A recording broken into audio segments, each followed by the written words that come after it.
Assalamualaikum warahmatullahi wabarakatuh. Di video kali ini saya akan membahas tentang makalah yang berjudul Prinsip-Prinsip Ekonomi Islam, tugas dari dosen Bapak Abdul Wadid Nafis. Langsung saja, latar belakang dari makalah saya ialah dalam ekonomi Islam. Para pakar pemikir ekonomi Islam di sini terbagi ke dalam beberapa mazhab, sama halnya dengan fikih. Namun, meskipun para pakar pemikir ekonomi Islam di sini berbeda-beda, pada dasarnya mereka setuju dengan prinsip-prinsip umum yang mendasari ekonomi Islam atau mencakup seluruh kerangka ekonomi Islam. Sebelum kita mengetahui apa prinsip-prinsip ekonomi Islam, alangkah baiknya kita membahas ekonomi Islam terlebih dahulu. Kita membahas ekonomi syariah atau lebih khusus kata syariah agar kita tahu mengapa ekonomi Islam juga disebut sebagai ekonomi syariah. Kata syariah berasal dari bahasa Arab, yaitu dari kata asyariah yang mempunyai arti konotasi masyarah alma, yang artinya sumber air minum. Orang Arab tidak menyebut sumber tersebut dengan sebutan syariah kecuali jika sumber tersebut artinya berlimpah dan tidak pernah kering. Lanjut, kita membahas ekonomi syariah. Ekonomi syariah adalah sebuah cabang ilmu yang membahas dan mempelajari tentang perilaku manusia dalam memenuhi kebutuhan untuk mencapai falah atau sebuah tujuan yang mendasarkan pada prinsip-prinsip dan nilai-nilai Al-Quran, ijma, dan qiyas, sehingga dapat disebutkan bahwa ekonomi syariah adalah segala gejala di masyarakat yang timbul karena perbuatan manusia dalam usahanya untuk memenuhi kebutuhan hidup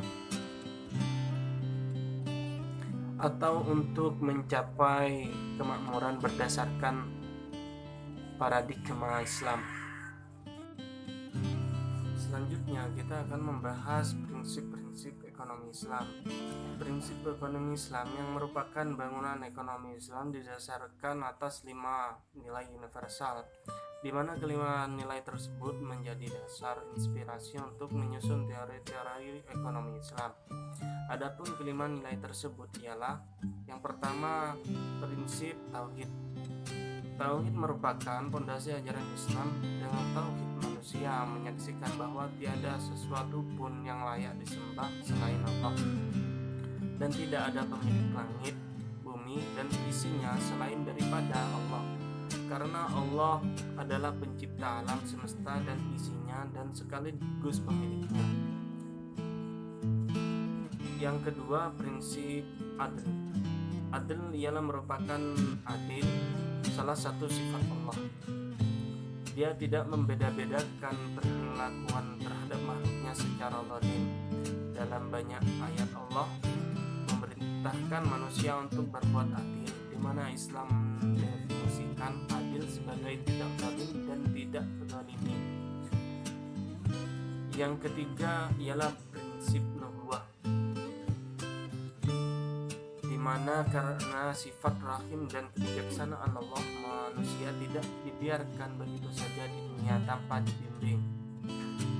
Karena itu, diutuslah para nabi dan rasul untuk menyampaikan petunjuk atau wahyu dari Allah kepada manusia tentang bagaimana hidup yang benar dan baik di dunia,